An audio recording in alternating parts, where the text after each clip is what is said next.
Every night after 60, your body runs a repair operation you've probably never been told about, and whether it succeeds or fails is almost entirely determined by what you do in the 2 hours before you close your eyes. Most people focus on sleep quantity, counting hours like that's the whole story. It isn't. The real question is what your body is actually doing during those hours, because after 60, the answer changes in ways that matter enormously for your energy, your strength, and how clearly you think the next day.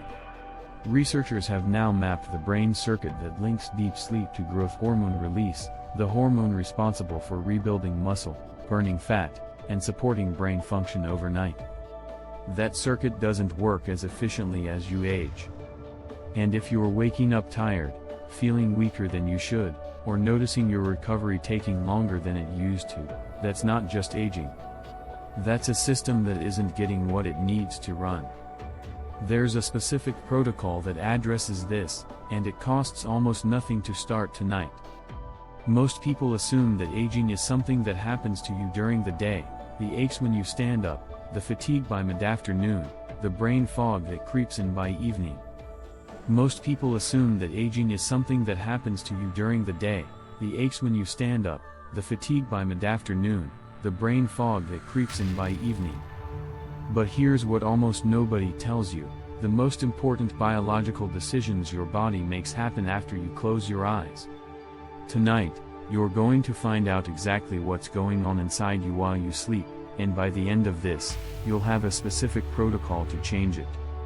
This video is about one thing: rebuilding your body after 60 using the hours you're already sleeping. Sarcopenia, the progressive, age-related loss of skeletal muscle mass, strength, and function, increases your risk of falls, frailty, and loss of independence. The glymphatic system, which clears your brain of protein waste products, is mostly active during sleep, yet it degrades with age, suggesting a direct link between poor sleep and the progression of neurodegenerative diseases. And the timing of the medications millions of seniors take every night? That matters more than most people realize. We're going to cover all of it. Muscle, brain, organs, and medication safety, in that order. And I'm saving the most important one for last, because it's the one that almost nobody is thinking about. Let's start with what's happening to your legs right now, tonight, while you sleep. Here's something that doesn't get talked about enough. Sarcopenia is a progressive, insidious process characterized by a 3 to 8% reduction in lean muscle mass per decade after the age of 30. It's thought to affect 30% of individuals over 60, and more than 50% of those over 80. That means if you're over 60 and you're not actively doing something to protect your muscle, your body is quietly dismantling it while you rest.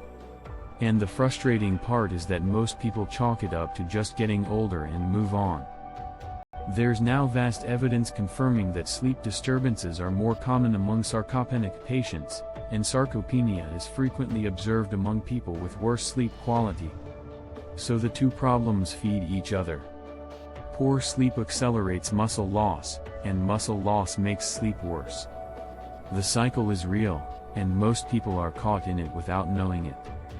So what actually stops it? The answer is simpler than most people expect, and it starts with protein, but not the way you've probably been thinking about it. Dietary protein is crucial in preserving muscle mass and promoting long-term bone health, particularly in aging populations. The issue isn't just whether you're eating protein, it's when and how much. Research comparing normal protein intake of 0.8 grams per kilogram of body weight per day against moderately higher intake of 1.2 grams per kilogram per day, in a 12-week trial of adults aged 60 to 75 with sarcopenia, found measurable differences in muscle mass composition. That's a meaningful gap, and it's one that most seniors are falling on the wrong side of simply because nobody told them the number had changed. The practical piece here is this: your muscles do their repair work overnight, during the hours when human growth hormone naturally peaks. If you go to bed without giving your body the raw material it needs, specifically a slow-digesting protein like cottage cheese, Greek yogurt, or casein, your body has nothing to work with. It's like asking a construction crew to show up and build something with no materials on site. They'll just tear down the old structure instead.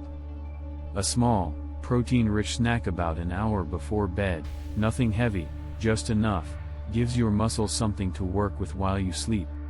Staying active and eating enough protein can make a real difference in how strong and steady you feel. Don't dismiss muscle weakness as just aging. Your provider can help you build a plan to protect your strength. This is a conversation worth having at your next appointment, because the earlier you address it, the more you protect your independence long term. Now, here's where it gets really interesting, because while your muscles are rebuilding, something else is happening upstairs. Your brain doesn't rest when you sleep. It cleans itself.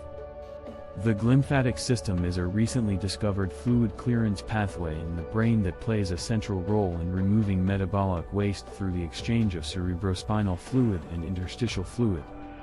Think of it as a pressure wash system that runs through your neural tissue every single night, flushing out the cellular debris that accumulates during your waking hours. The glymphatic system increases its activity by 60% during sleep, flushing out cellular waste products including proteins associated with Alzheimer's disease and other neurodegenerative conditions. That's not a small detail. That is one of the most significant discoveries in brain science in the last decade. The glymphatic system is especially active during sleep and influenced by circadian rhythms, vascular pulsatility, and astrocytic channels. Growing evidence links dysfunction of this system to neurodegenerative diseases such as Alzheimer's and Parkinson's. And here's the part that should concern anyone over 60. In older adults or individuals with dementia, NREM sleep, the stage when the glymphatic system is most active tends to decrease. So the very people who most need this cleaning cycle are the ones getting less of it. Sleep is conserved across all species, and impaired sleep is a common trait of the diseased brain. The quality of sleep decreases as we age, and disruption of regular sleep architecture is a frequent antecedent to the onset of dementia and neurodegenerative diseases. A 2025 paper published in the journal Cell identified a specific mechanism. During NREM sleep, norepinephrine release from the locus coeruleus oscillates in slow, synchronized waves, and those waves drive corresponding oscillations in arterial blood volume, which pumps cerebrospinal fluid into the brain along paravascular spaces. In plain language, the deep, slow-wave part of your sleep is when your brain's rinse cycle runs at full power. The deeper and more synchronous your slow waves, the better your overnight rinse cycle. So what can you actually do to protect that? A few things matter here. Sleeping in a consistent position, specifically on your side, has been shown to support better glymphatic drainage compared to sleeping flat on your back. Avoiding alcohol in the evening is critical, because even moderate alcohol disrupts the slow-wave sleep stage that drives this process. And what you eat in the 2 hours before bed matters more than most people realize. The Alzheimer's Association identifies sleep as a modifiable risk factor, meaning it's one area where lifestyle changes may genuinely help support long-term brain health. That's the key word, modifiable. You have more control over this than you've probably been told. Foods rich in antioxidants, think tart cherries, kiwi, and blueberries, have shown promise in research for supporting sleep quality and reducing the oxidative stress that burdens the brain overnight. Tart cherry juice in particular contains natural melatonin and has been studied for its effects on sleep duration in older adults. These aren't miracle cures, but they're easy, inexpensive additions to an evening routine that your brain will actually use. And if you've been feeling foggy during the day, struggling to recall words, or waking up feeling like you never really rested, this is why. The cleaning crew isn't finishing the job. And the goal of the nighttime protocol is to give it every advantage possible. Now I want to talk about something that most health videos skip entirely, because it's a little more complicated. But this is the one that matters most, and it's the reason I told you to stay with me from the beginning. Medication timing. If you're over 60 and you take blood pressure medication, specifically drugs like amlodipine, losartan, or lisinopril, the time of day you take them is something you need to discuss with your doctor. This isn't about fear. It's about optimization. Research shows that when you take blood pressure medications can be as important as taking them at all. Here's what the research actually says. Losartan is in a class of medications called ARBs, angiotensin receptor blockers, and there have been studies showing them to be most effective when taken at night before bedtime. Amlodipine can be taken at any time of the day, and it's recommended to take it at the same time every day. One study from the European Heart Journal found that taking medications in the evening can result in better daytime blood pressure control and reduce the risk of overnight cardiovascular events. But, and this is important, the science here is genuinely mixed. The largest trial to test this, the TIME trial in 2022, found no cardiovascular benefit to evening dosing over a 5-year follow-up. For most patients, the Cleveland Clinic Journal of Medicine advises that the act of taking the medication as directed has more significance than the timing. What does that mean for you? It means the most dangerous thing isn't taking your medication at the wrong hour, it's not taking it consistently, or making changes without talking to your doctor first.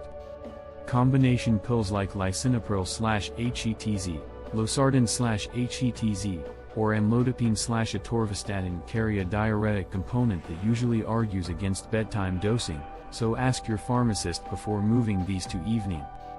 There's also the issue of sleeping position, which connects directly to cardiovascular risk. Sleeping on your left side reduces pressure on the vena cava, the large vein that returns blood to your heart, and is generally considered the most heart-friendly position. Sleeping flat on your back with an unsupported neck can increase the risk of airway obstruction, which fragments your sleep and disrupts the deep wave stages your brain depends on for the glymphatic cleaning we talked about earlier. And then there's nocturia, waking up 2, 3, 4 times a night to use the bathroom. This is one of the most underestimated destroyers of sleep quality in people over 60, and the fix isn't just drink less water. Drinking less water in the evening without adjusting when you drink it during the day can actually concentrate your urine and irritate the bladder, making the problem worse. The smarter approach is front-loading your water intake, drinking the majority of your daily fluids before 3 or 4 in the afternoon, then tapering off in the evening. This keeps you well hydrated without flooding your kidneys right before bed. If you are also taking a diuretic medication, morning is usually better to avoid nighttime bathroom trips. Again, that's a conversation to have with your prescriber, because it depends on your specific combination of medications. The bigger point here is that your nighttime environment, what you eat, when you take your medications, how you position your body, how many times you're waking up, is not random noise. Every one of those variables either supports or undermines the repair work your body is trying to do between the hours of 10 and 6.